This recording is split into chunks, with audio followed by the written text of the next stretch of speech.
Alien या UFO देखे जाने की घटना इतिहास में आम बात बन चुकी है।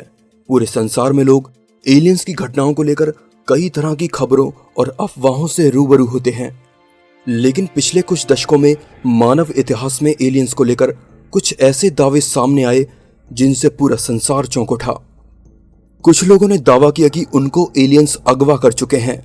एलियन एब्डक्शन यानी एलियन के हाथों इंसानों को अगवा किए जाने की पहली घटना सन 1961 में सामने आई, जब एक अमेरिकन कपल ने दावा किया कि उन्हें एलियंस ने अगवा किया था। 1950 तक एलियन से जुड़े किस्सों में यूएफओ या कुछ असामान्य लाइट्स का दिखाई देना शामिल था। इसके अलावा कुछ लोगों ने दावा किया कि उन्होंने परग्रही जीवों से बात की है। पर 1961 में बार्नी और बैटी हिल के एक अनुभव से एलियंस और यूएफओ से जुड़े किस्सों में एक नया मोड़ आ गया। अमेरिका के इस कपल के दावे से एलियंस और यूएफओ की इतिहास की किताब में कुछ नए और बेहद खास पन्ने शामिल हुए। बात तब की है जब बैटी और बार्नी कनाडा से छुट्टियां मनाकर लौट रहे थे। लौटते वक्त बैटी ने देखा कि आसमान से एक अजीब सी रोशनी उनका पीछा कर रही थी। जैसे ही ये रोशनी इनके पास आई, बार्नी ने कार रोक दी। दूरबीन से देखने पर बार्नी ने पाया कि लाल और हरे रंग की रोशनी उनके काफी पास आने वाली है। परेशान बार्नी ने डरकर वहां से कार को दौड़ा दिया। जब ये कपल घर पहुंचा तो उन्होंने एक अजीब बात नोटिस की। उन्हें अपने इस सफर में सामान्य से 2 घंटे ज्यादा समय लगा। उसके कुछ दिनों बाद इस कपल ने दावा किया कि उनका एलियंस के द्वारा अपहरण किया गया था, जिसमें उन्हें एक यूएफओ पर ले जाकर उनका मेडिकल परीक्षण किया गया। पहले कुछ लोगों को लगा कि ये कपल झूठ बोल रहा है। एक डॉक्टर के द्वारा जब इन्हें हिप्नोटाइज किया गया तो जो बातें सामने आई वो चौंका देने वाली थीं। सम्मोहन के समय बैटी और बार्नी ने कई बातें बताईं, जिनमें यूएफओ के आकार और उस पर मौजूद एलियंस की बनावट शामिल थी। पर सबसे ज्यादा दिलचस्प बात जो सामने आई वो थी बैटी के द्वारा बताया गया स्टार मैप। बैटी ने स्टार मैप का एक स्केच बनाया।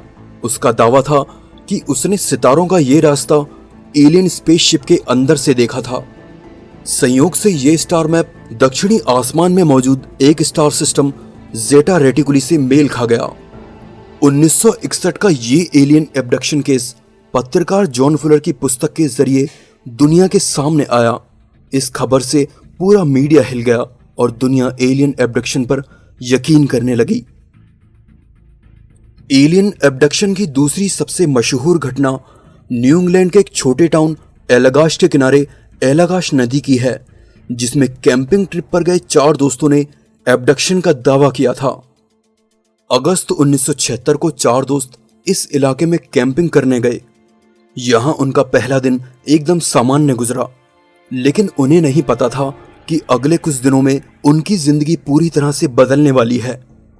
अगली रात को इन चारों ने अपने कैंप से कुछ ही दूरी पर आसमान में एक ऑब्जेक्ट से निकलती चमकदार रोशनी को देखा। पहले उन्हें लगा कि ये हेलीकॉप्टर या विमान की रोशनी है। उसके बाद ये ऑब्जेक्ट अचानक से गायब हो गया। इनका ये दिन भी बिना किसी घटना के गुजर गया। 20 अगस्त को ये चारों ईगल लेक के किनारे मछलियां पकड़ने गए। अपने कैंप के किनारे इन्होंने ईंधन का बड़ा ढेर जमा करके आग लगाई ताकि वह उसमें अपना खाना पका सकें। इनके हिसाब से ये आग अब काफी देर तक बिना बुझे जलने वाली थी। उसके कुछ ही समय बाद उनमें से रैक नाम के दोस्त ने आसमान में उसी चमकदार रोशनी को फिर से देखा। उसने बाकी दोस्तों को भी उसे देखने को कहा। अब चारों दोस्त इस अजीब से ऑब्जेक्ट से निकलती रोशनी को देख रहे थे, जो लगातार उनके पास आती जा रही थी। अचानक से उस ऑब्जेक्ट से एक तेज रोशनी की किरण निकली और चारों दोस्त उस ऑब्जेक्ट के अंदर चले गए। इसके बाद इन चारों को जो आखिरी बात ध्यान थी वो ये थी कि इन्हें झील के किनारे होश आया, जहां से वे आसमान में उड़ते उस ऑब्जेक्ट को देख रहे थे, जो उनसे कुछ ही दूरी पर आसमान में मंडरा रहा था। कुछ मिनटों बाद वह ऑब्जेक्ट वहां से गायब हो गया। इन दोस्तों ने एक और चौंका देने वाला अनुभव किया। जो आग ये कुछ ही देर पहले जलाकर गए थे वो अब राख में बदल चुकी थी। उनके हिसाब से ये आग काफी देर जलनी चाहिए थी। समय में आए इस बड़े अंतर का रहस्य इस घटना का एक खास हिस्सा बन गया। कैंपिंग से लौटने के बाद इन चारों दोस्तों को एक जैसे बुरे सपने आने लगे, जिसमें चारों को ही अजीब और लंबे हाथ पैरों वाले प्राणी दिख रहे थे। सबको लगा कि ये दोस्त झूठ बोल रहे हैं, लेकिन जब उनका लाई डिटेक्टर टेस्ट हुआ तो वे उसमें पास हो गए। अगली घटना 11 जून 1980 यॉर्कशायर इंग्लैंड की है। जिगमंड एडमस्की अपने घर से सामान लेने बाहर निकला, लेकिन फिर कभी वापस नहीं आया। 5 दिन बाद उसकी लाश कोयले के बड़े ढेर पर मिली और उसको देखने पर लगता था कि मानो से ढेर पर ऊपर से गिराया हो। लाश का मुआयना करने पर पता लगा कि जिगमंड की मौत किसी अज्ञात कारण से हुए हार्ट अटैक से हुई थी। इस घटनास्थल पर सबसे पहले पहुंचने वाला व्यक्ति था पीसी एलन गॉडफ्रे, जो पेशे से एक पुलिस वाला था। इस घटना के कुछ ही हफ्तों बाद पीसी गॉडफ्रे को भी एक हैरत अंगेज तजुर्बे से दो चार होना पड़ा।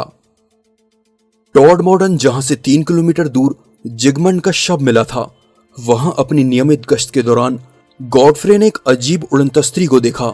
वह उड़नतस्त्री कुछ पल उस जगह पर मंडराई और फिर चली गई। इसके बाद क्या हुआ यह गॉडफ्रे को नहीं मालूम, क्योंकि वह बेहोश हो चुका था। बाद में सम्मोहित अवस्था के दौरान गॉडफ्रे ने वह सब कुछ कह डाला जो उसके साथ बेहोशी के दौरान हुआ था। उसने जो भी बताया वह किसी हैरत अंगेज कहानी से कम नहीं था। उसने बताया कि उसे एक तश्तरीनुमा यान के अंदर ले जाया गया। वहां गॉडफ्रे के कई मेडिकल परीक्षण हुए। उसके हिसाब से उसके इस कथित परीक्षण को कई छोटे छोटे रोबोट्स ने अंजाम दिया। जब सारे परीक्षण खत्म हो गए तो इन्हीं छोटे छोटे रोबोट्स ने उसे उठाकर उसकी कार में वापस डाल दिया।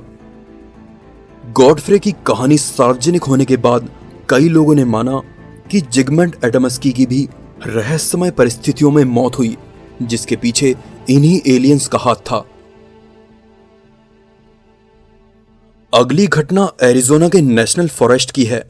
5 नवंबर 1975 की शाम को घर लौट रहे फॉरेस्ट के कर्मचारियों ने आसमान में एक बहुत बड़ी और चमकदार डिस्क को मंडराते हुए देखा।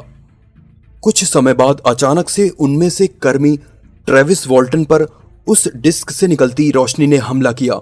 ये देखकर उनका दल वहां से भाग खड़ा हुआ। थोड़ी देर बाद इस दल को ध्यान आया कि वह ट्रेविस को पीछे छोड़ आए हैं, लेकिन जब वो लोग ट्रेविस को लेने वापस गए तो डिस्क जैसी चीज गायब हो चुकी थी और ट्रेविस का भी कहीं नामो निशान नहीं था। इस घटना के बाद खोजी दलों ने ट्रेविस को हर जगह ढूंढा, लेकिन ट्रेविस कहीं नहीं मिला।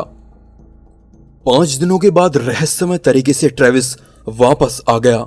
वापस आने के बाद जब ट्रेविस ने अपना अनुभव बताया तो वो बहुत ही भयानक था।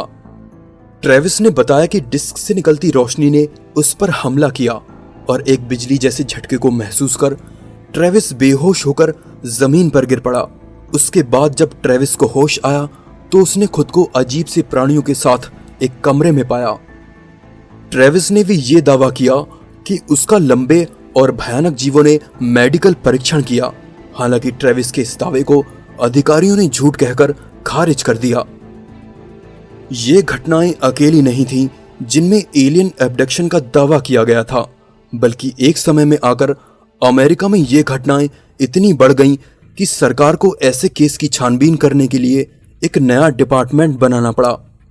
दोस्तों, इस मामले पर खोज करने से पता लगा कि एलियन एब्डक्शन से जुड़ी लगभग सभी घटनाएं पश्चिमी देशों की थीं, जिनमें से ज्यादातर झूठ साबित हुईं।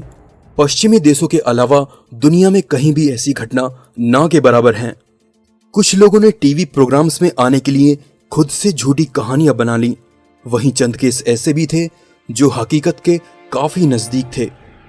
क्या सच में धरती पर एलियंस आकर इंसानों को अगवा करते हैं? ये फैसला करना वाकई बहुत मुश्किल है। दोस्तों, मुझे कमेंट में बताइए कि एपिसोड आपको कैसा लगा। अच्छा लगे तो जरूर से लाइक कीजिए और प्लीज चैनल को सब्सक्राइब जरूर कीजिए ताकि आने वाले एपिसोड आप लोग मिस ना करें। मैं हूं आपका दोस्त विशाल। फिर से मिलेंगे एक नए एपिसोड में। तब तक के लिए नमस्कार।